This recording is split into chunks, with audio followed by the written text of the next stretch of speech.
أعوذ بالله من الشيطان الرجيم. بسم الله الرحمن الرحيم. وإذ غدوت من أهلك تبوئ المؤمنين مقاعد للقتال والله سميع عليم. سورة آل عمران دي آيات نمبر 121. وإذ غدوت او کله چې ته سحار راوته من أهلك دخل کور څخه تبوئ او چې ته کښېنوې المؤمنین مؤمنان مقاعد پر ځایونو باندې للقتال د پاره د جنگ. الله علی عز وجل سمیع علیم، قرأ اوریدونکی او قرأ علم لرونکی. د دې آیات د مخکې آیات سره ربط دادی چې په مخکې آیات کې الله عز وجل د يهودو یو خباثت بیان کړي. د يهودو طبيعت او مزاج دادی کچېری تاسو ته یو مشکل پیښ نو په دې باندې دی خوشاله او که تاسو ته به یو خوشحالي محسوسه سو په دې باندې بیا دی غمجن. لیکن قاعده او قانون دادی که تاسو صبر وکي تقوا مو اختیار کړ نو دا د دې فریب او د دې مکر تاسو ته یو زره تاوان هم نشر سره. ځکه الله عز وجل په هغه ټول څه باندې چې دوی عمل کوي حاته کړي د دوی یو تدبیر د الله تعالی څخه پټ نه دی. نو که الله تعالی اراده نه کړي د دوی تدبیر تاسو ته هیڅ ضرر نشي رسولی. پر روانو آیاتونو کې الله عز وجل د دې تقوا او صبر په عمل کولو باندې د ګټي او په نه عمل کولو باندې د تاوان دوه مثال بیان چې د کامیابی راز په ترقی او تقوا او صبر کې دي. نو دلته په یو آیات کې چې دا اول آیات دی په دې آیات کې د احد د غزا واقعه بیان چې په دې کې لږ غوندې بے صبري د بعضو کسانو څخه مشکلات کې پیښ او وروسته آیات به د بدر د غزا په ارتباط چې التبه تقوا او صبر په کامله اندازه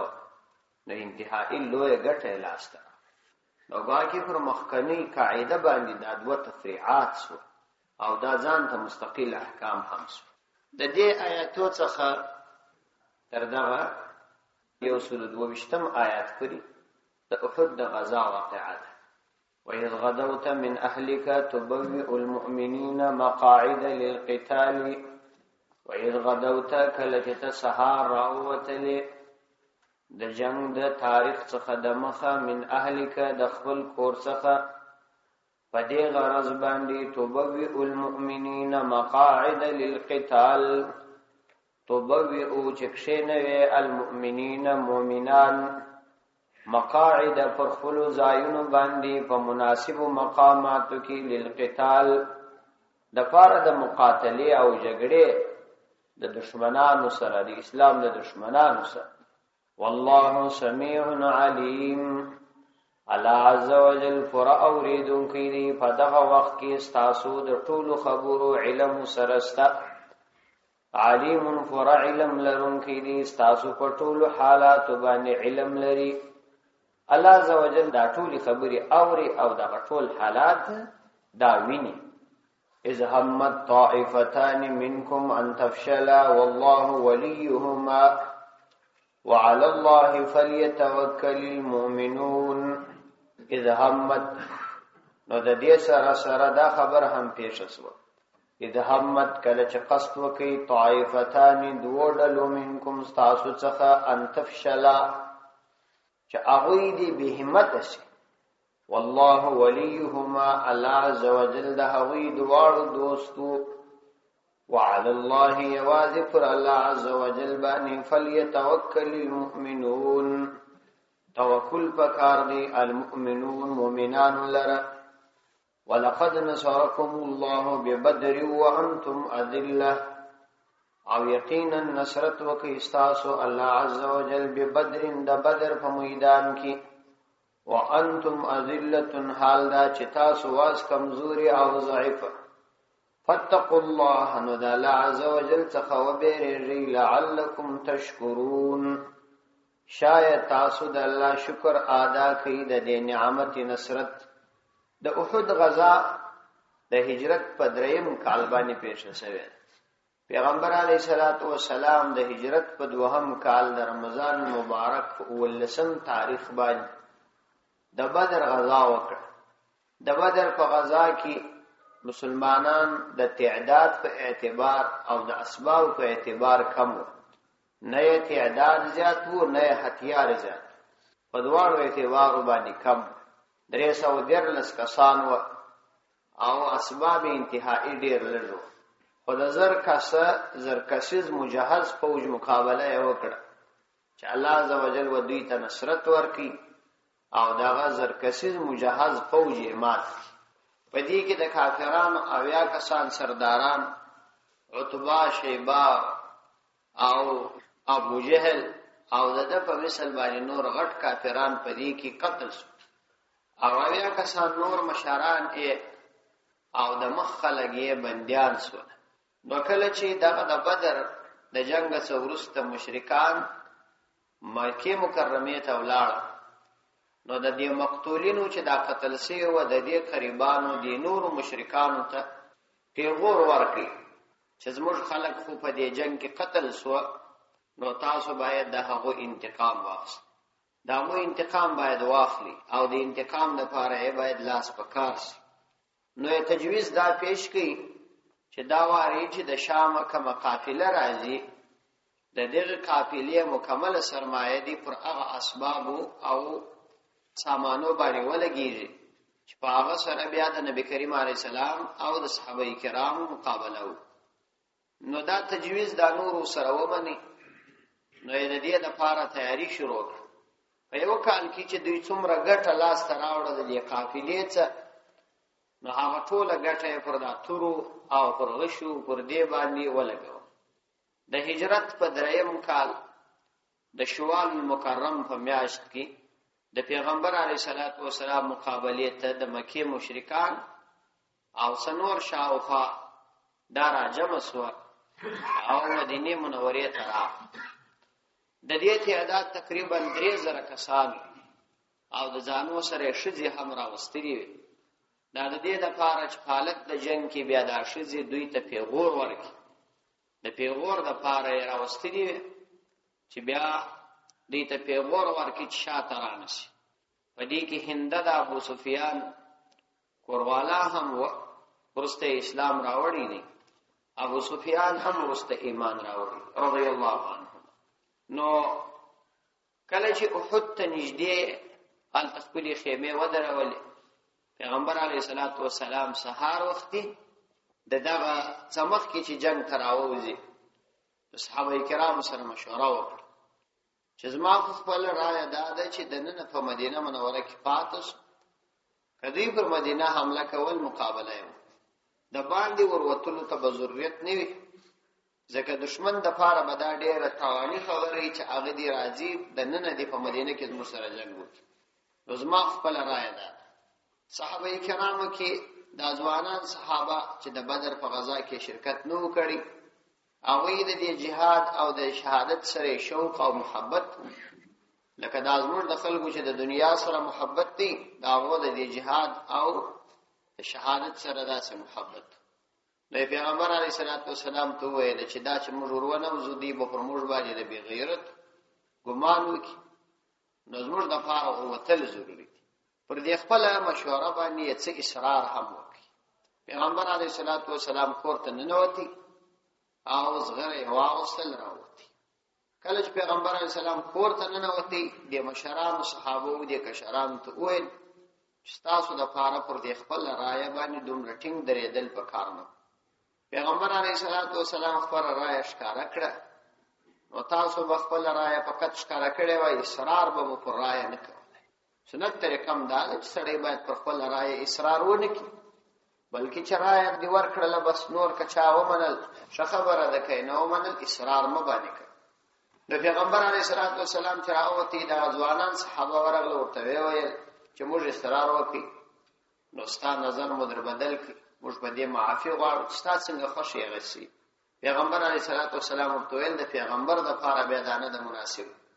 چې زغره واغوندي او بې له جنګ بیا وکړي. نو اوس خو دا فیصله ده. نو په دغه مشوره کې چې پیغمبر علیه السلام کوم رایه و، د عبد الله ابن ابي ابن سلول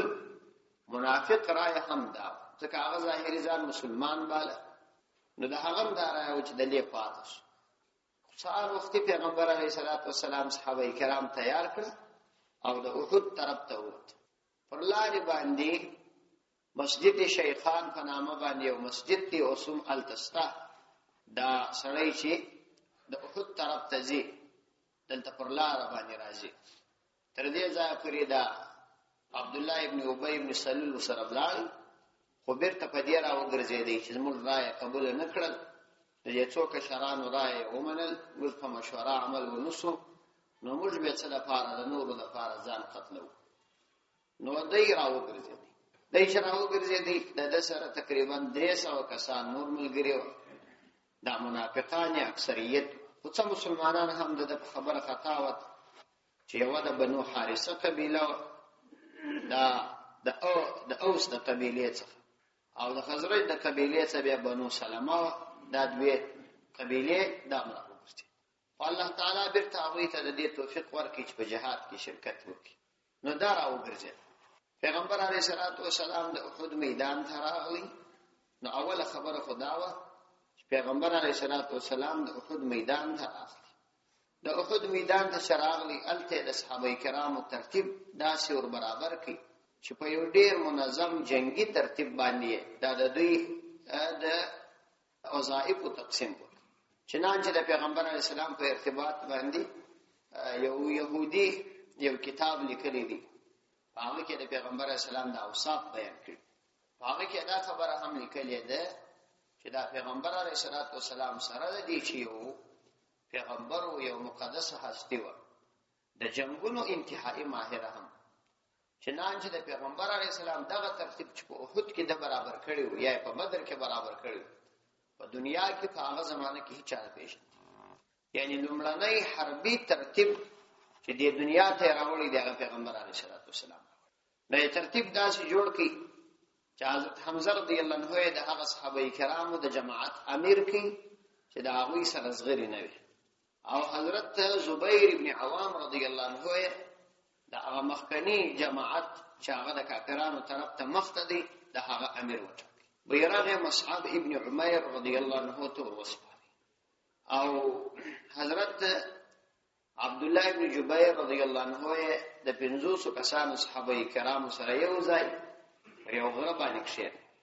صحابه کرام داسې ترتیب باندې جوړ کړل چې د دوی صف ودرې دي شاوی د احد د غره طرف ته شو او پر دې جبل رومات باندې ځینې صحابه کرام کښېنه نو په دغه ترتیب باندې برابر کړ کله چې په دې ترتیب باندې پیغمبر علیه الصلاۃ والسلام د دوی جماعت برابر کړي ترتیب شروع شو نو کافرانو هم د بدر په جنگ کې د دې بے نظمی څخه تاوان لیدلی و نو هغوی هم د خپل ترتیب منظم جوړ کړي صفونه برابر چې کله جنگ شروع شو په ابتدا کې مسلمانان غالب وو کافرانو شکست وخوړی لاړه مات شو نو صحابه کرام رضی الله عنهم د دې غنیمتونو پر اټولولو باندې بوخت چې دا غنیمت و دارا ټول کی په دا وخت کې هغه د غره کسان چې پر د جبل رومات باندې پیغمبر علیه السلام کښېنولي و هغه کسان راکښته شو عبد الله ابن جبیر رضی الله عنه ورته ویل چې تاسو مکښته کېږئ پیغمبر علیه السلام ورته دا ویلي و چې تاسو کار د غنیمت او د جنگ سره نه دی بلکې تاسو بدلې ناست یاست حتی که موږ دلته قتل سولو مرغان خوړلو هم به نه راته کېږي او که موږ فتح حاصله کړه نو هم به نه راته خو ځینې صحابه کرام وایي چې پیغمبر علیه السلام دا تاکیدي حکم ځکه کړی و چې د دې جنگ کامیابی راشي اوس کامیابی رااله نو راکښته شو 12 کسان د عبد الله ابن جبیر رضی الله عنه په مشرۍ پر هغه پاتې شو خالد ابن ولید چې په دغه وخت کې لا رضی الله عنه لائق نو ګرځېدلی د دې کافرانو د لشکر امیر عام و یعنی هغه جنگي مشر دی هغه چې کله دغه ځای خالی ولیدي کسان یې لږ ولیدل نو مسلمانان په غنیمت اخته دغه غره د طرفه څخه یو بل لشکر راوستي او پر دغه کسانو حمله وکړه دا 12 کسانو مقابله وکړه په مقابله کې دوی په شهادت ورسېدل هغوی را صحابه کرام د اسام سره کښته سیو ځینې کسان داسې و چې توجه یې نه وه د دشمن د خوا څخه د شا د خوا حمله ور باندې وسو که یو څوک چې ناست وي یو څوک د شا د خوا راشي حمله ور باندې نو دا حمله داسې خطرناکه وه چې د صحابه کرامو څخه خپل ترتیب او خپل هغه عزم چې سړی یو شي ته اراده ولري دا یې نو په دا وخت کې ځینې صحابه کرام په شهادت ورسېد او دې منافقانو اواز خپل کړ چې پیغمبر اسلام په شهادت ورسېد د پیغمبر علیه السلام د شهادت سره سم صحابه کرام حواس بایلل چا جنگ پریښو دی او څوک یو طرف او بل طرف ته سره خاره وارس نو 3000 کسان چې هغه تشدیدلی او هغه را وګرځید پر 200 کسانو باندې د صحابه کرام 1000 کسان او 300 خدا دغه جنې کاټ کړ عبد الله ابن ابي 200 کسان پاتې پر دا 200 کسانو چې 3000 کسان را غورځېدلی نو خپل او بیا چې ته اراده او تصمیم هم نه لري نو ناببره دي پرتا حمله وسی نو طبعا به څنګه حالت پیشي بیا چې دا اوازم خبره سي چې پیغمبر اسلام په شهادت ورسي چې د مسلمانانو یو امیر په شهادت ورسي ټول فوج شکست خوري دا چې د مسلمانانو پیغمبر وینو هغه کې به څنګه لا مشکل نه وي خیر خو ورسته بیا دا اواز الله تعالی جر وکړه چې پیغمبر اسلام حالت معلوم شو چې هغه صحیح سلامت دي نو دا کافران د پیغمبر اسلام طرف ته ورغله نبی کریم علیه الصلاۃ والسلام سره په دغه وخت کې 12 کس صحابه کرام ملګري د کافرانو یو جماعت راغلی نبی کریم علیه الصلاۃ والسلام مخته حضرت طلحه رضی الله عنه او ابو دجانه رضی الله عنهما او نور انصار صحابه طلحه رضی الله عنه د پیغمبر علیه الصلاۃ والسلام مخته ولاړ او د کافرانو مقابله وکړه طلحه رضی الله عنه انتهایی عظیم انسان شای پیغمبر علیه السلام ته په عین جنگ کې د ځان سره دا فکر وکړي چې دا د پیغمبر اسلام بیا د بیونسي نو شاه کافرانو ته وګرځول د پیغمبر اسلام مخته ودرېدي چې کوم غشرات لل د پر شاه لګېدل پیغمبر اسلام حفاظت کړي نو پیغمبر علیه السلام باندې د دروژې سر لوړ کړي پیغمبر اسلام ته بده ویل چې تسرمل وړو پیدا ک ابي او امي زما مور پلار درته قربان وي دا سنوي چې د کافرانو غشي پرتاونه کیږي بیا د کافرانو یو ډله رااله پر پیغمبر علیه السلام باندې حمله وکړه نبی کریم علیه السلام فرمایي څوک به د دوی مقابله وکړي طلحه رضی الله عنه ویل چې زبر بیا یو انصاری صحابي ولاړ سو پیغمبر اسلام هغه ته امر وکړي ولورس هغه جنگ ته داخل سو په شهادت ورسي او ځلې دا پیښ شو او وسره واره طلحه رضی الله عنه دې خبرې ته آماده چې زه قرباني ورکړم دا خپل ټول فدایان و او د همدغه ځای استشهادي حمله دا بالکل ثابت دي نو وکسان صحابه کرام د رقم بشهادت ورسېدل چې ار یو ګور ولړې دی او هلته بشهادت ورسېد ابو دجانه رضی الله عنه په دې جنگ کې بشهادت ورسېد خو د کافرانو حمله کامیاب نه شو صرف ایو خبيث دا تکلیف پیش کړي پیغمبر اسلام یې په ډبره باندې وښتي د پیغمبر اسلام یو غاښ په هغه کې بشهادت ورسېد او پیغمبر اسلام د مخ دا شونډه او دا مخ دا وینېسو دا شونډه دلته پریس ودا چې بیا هغه وګڼل شول نو په دې جنگ کې ابتداء مسلمانان کامیاب شول او آخري نتیجه کې مسلمانان شهادت ورسېدل اویا کسان او د اویاو په شاوخوا کې به زخمیان شوي دي کې حمزه رضی الله عنه په شهادت ورسېدل نو صحابه کرام په شهادت ورسېدل نو دا فقط الله تعالی په دې واقعه کې مسلمانانو ته د دې خبرې یادونه وکړه چې تاسو د اصول مطابق جنگ کوئ اصول مماتوي او په دې کې د صحابه کرامو یو قسم قرباني بیان شوی دی دا د دې غیرت انتهایی نادره انسانانو او د صحابه کرام چې سړی فقط مازی یادونه نور انسان تصور لا نشي کولای د داسې قرباني لکه د صحابه کرام چور کړي حمزه رضی الله عنه په داس حالت کې په شهادت رسیدلې و چې تر اویا او زیات زخمونه بخشي زړه یې راکړل سویو حضرت انس ابن نضر رضی الله عنه د صحابي دي دا دومره عظیم صحابي وو چې د بدر په غزا کې شرکت نه وکړي نو دا به ویله چې الله تعالی بیا یو غزا پیښ کړه زبا الله تعالی ته د الله تعالی د دین سره محبت وشه چې زما د الله تعالی د دین سره څنګه محبت نو دومره نیزه او داغه شي چې په دې کې مشته و تر سل زیات و او دومره ټوټه ټوټه سوی و چې صرف خور په خپل غوتو باندې و پیژندي. حضرت سعد رضی الله عنه وايي کله چې د حالت داسې د حواسو د بایللو وخت وای دی ما ولیدي وای ماته ویل چې زما په الله قسم د احد د غره د طرفه د جنت بوی محسوسو. نو وای دا خبره وکړه په جنگ کې ور داخل شو او تر سوچ په شهادت ورسي. مصعب ابن عمر رضی الله عنه په دې جنگ کې په شهادت رسیدلی. نور هم به ډېر صحابه په شهادت رسیدلی. واقعات دا صحابه کرامو د ژوند په لوشه په نامه یو کتاب دی پښتو ترجمه شوی. ډېر بهترین کتاب دی. په دې کې دا واقعات را نقل کړي. دا پیدا کوي دا ګوري د صحابه کرامو ژوند بدر ته معلوم شي چې دا څنګه خلک. نو په دې واقعه کې الله تعالی صرف فقط د دې واقعې یو یادونه کوي. ځکه قران کریم د تاریخ کتاب نه دی. مخکیم دا خبره مشکړه و چې تفصیلی واقعه نه بیانې چې مقصودی بیا غو بیان. نو دې څخه څو مسائل راووت. یو مسله دا راووتله څو سبق چې کافرانو د دې جنگ د برابرۍ د پاره خپل شذې هم راوستلي. چنانچه هندیه به دا اشعار ویل ان تقبلوا نعانق ونفرش النمارق. کتاسو مخامخ ورلاس د دشمن مقابله مو مخامخ وک نعانق نو موږ به تاسو سره معانقه کوو روغبړ به سره کوو ونفرش النمارق او تاسو د پاره بغالی اوارو او تدبروا نفارق فراق وامق او کچیر تاسو شاته رالاس نو موږ تاسو څخه نفرت کوو کامل نفرت ترسک. پیغمبر علیه السلام چې د دوی دا خبري واورېدلې نو دا کلمات ویل اللهم بك اصول وبك اقاتل حسبي الله ونعم الوكيل. الله عز وجل ستا پر ذات په توکل کول سره حمله کوم او ستا د پاره جنگیدم او ته کافی او بهترین کارساز. د دې څخه دا معلومیږي چې د هر مشکل په وخت کې د انسان یوازنی د کامیابی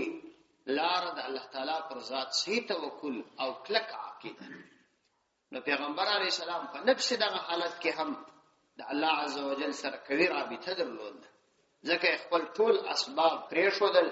د الله تعالی قوت ته ځان حواله کړي. او بل سبب د دې څخه دا راغلی چې صحابه کرامو یقیني د نبی کریم علیه السلام سره محبت درلود او یقیني د خدای د دین سره محبت درلود. دا چې د الله تعالی د دین سره محبت درلودي چې موږ فقط په خپل بیانولای شو. نو ځینې خلک چې صحابه کرام رضی الله عنهم واقعات واوري او بیا پر خپل ژوند باندې د صحابه کرام واقعات عرض کړي بیا دې ځان سره فکر وکړي چې په څونه اندازه مسلمان دي. دا مسلمانۍ معیار اصحاب کرام په ژوند معلومیږي. چې واره پر هغه باندې ور عرض ک بیا د خپل مسلمانۍ ته وګوره چې څونه اندازه مسلمان. نو زما بیا کوم مقام یا اصحاب کرام به کوم مقام. دریم سبق دار اوتی چې د اسباب په وجه باندې د کثرت په وجه باندې نصرت ناراض. د الله تعالی نصرت د الله تعالی پر ذات په صحیح عقیده او صحیح توکل راځي. اسباب بلج به خدای به نصرت راو. افراد بلج به الله تعالی به نصرت راو. اسباب ډیر به الله تعالی به نصرت نه راو. افراد به ډیر به الله تعالی به نصرت نه راو. مجاهد ته مؤمن ته دا ضروری ده چې د همیشه د پاره پر اسباب او عقیده ونه لري او نه پر کثرت باندې اعتماد او عقیده. چنانچه په بدر کې صحابه کرام لږ او اسباب لږ او خدای نصرت ورکړي. لیکن په دغه احد په میدان کې په نسبت د بدر اسبابم ډیر او افرادم ډیر و لیکن بیا نصرت را نه کما حقه نصرت. نو یو خبره ده چنانچه د یرموک په غزا کې صحابه کرام رضی الله عنهم عمر رضی الله عنه ته خطر واسطه وی چې افراد را واسطه سملګری را تر واسطه و چې موږ کومک وکړي. نو حضرت عمر رضی الله عنه په خط کې ورته ولیکل قد جاءني كتابكم تستمدونني چې تاسو خط ما ته راورسېدی او تاسو ما څخه د مدد غوښتنه کوي طلب کوي. واني ادلكم على من هو اعز نصرا واحسن جندا. او زه تاسو ته هغه ذات در شیم چې نصرت هم ډیر قوي نصرت دی او لشکر هم ډیر مضبوط لشکر دی. الله عز وجل هغه الله عز وجل هغه الله عز وجل فاستنصروه د خدای عز وجل ته نصرت وغواړي فإن محمد صلى الله عليه وسلم ذكر نبي عليه الصلاة والسلام قد نصر في يوم بدر في أقل من عدتكم. ذکر نبی کریم علیه الصلاۃ والسلام د بدر په ورځ باندې نصرت وکړسو واستاسو تر عدد ډیر لږ. فاذا جاءكم كتاب هذا نو اصحابو کله ازما خط در ورسېدي فقاتلوهم د دشمن سره وجنګېږي ولا تراجعوني ما ته بیا واپس مرز، یعنی په شهادت ځانونه ورسې. د مجاهد او د خدای د دین د لپاره قرباني باید په دغه نیت چې بیا باید زرانه سره په دا نیت باندې چا جهاد کاوه چې بیا به بیرته راځم، دا بزدل کېږي. د جهاد و سویدان ته چې ور داخل شوی په دې نیت ور داخلي رج بیا به نه راځي. نو که په دا نیت څوک داخل شي بیا د دشمن روح به په زړه کې د کوم خارج شي، بیا به ولې تشتي. صحابه کرام رضی الله عنهم چې د جنگ میدان ته داخليدل په دغه نیت ده. نو دا د احد د غزا مختصر پس منظر او تفصیلی واقعات د تاریخ په کتابو کې ستا ترجمه ته ورولسي. وَإِذْ غَدَوْتَ مِنْ أَهْلِكَ تُبَوِّئُ الْمُؤْمِنِينَ مَقَاعِدَ لِلْقِتَالِ. او هغه وخت هم قابلیت دی چې کله تراوتلې د سهار په وخت کې من اهلک د خپل کور څخه په دې غرض باندې تبوئ المؤمنین چې تکشیر مؤمنان مقاعد للقتال فزایونو کې للقتال د جنگ د فاره، یعنی په مناسب ځایو باندې برابر کې او دا سیدی هم وکړه. والله سمیع علیم، والله الله عز وجل سمیع پر اوریدونکی د هغه وخت خبرې چې تاسو کولې، علیم پر علم لرونکی دی د هغه وخت په حالاتو باندې چې تاسو په کوم حالاتو کې واست. او د دې سره سره دا خبره هم پیښ شول اذ همت طائفتان منکم چې کله قصد وکي طائفتان دوړلو منکم تاسو څخه ان تفشلا، یعنی تاسو څخه دا مطلب چې د مسلمانانو دوړلو دا قصد وکي ان تفشلا چاوي بزدل سي به همت سي ل عبد الله ابن ابي ابن سلول پشان باندې. والله وليهما، الله عز وجل وليهما دا وی دوانو کارسازو، الله تعالی دا وی دوست وو. نو کله هغه ته د دې توفیق ورکاوه چې هغه به همت سي، ځکه الله تعالی هغه بیرته د دې کار را وګرځول. چنانچه الله تعالی هغه پر دغه خیال او تصور باندې د عمل کولو څخه محفوظ کړل او بیرته جهاد ته آماده کړ. چې یو ډله د اوس د قبیله څخه بنو حارثه او د خزرج د قبیله څخه بنو سلمہ وعلى الله فليتوكل المؤمنون. او د آینده د لپاره هم ټول مسلمانانو ته او هم دغه دوه ته دا نصيحت کوو چې کتاسو مسلمانان یاست نو یوازې د خپل رب پر ذات توکل کوئ. وعلى الله پر الله عز وجل باندې فليتوكل المؤمنون، توکل دی وکړي المؤمنون مؤمنان. نو داسې کوم همتی هیڅ کله یو مسلمان ته نه د پکار چې مسلمان وي ځان ته مؤمن وای او بیا د جهادي میدان تشت. ولقد نصركم الله ببدر، او یقینا الله عز وجل استاسو نصرت وکي ببدر فبدر کی وانتم اذله، حال دا چې تاسو واس اذلتن کمزوري،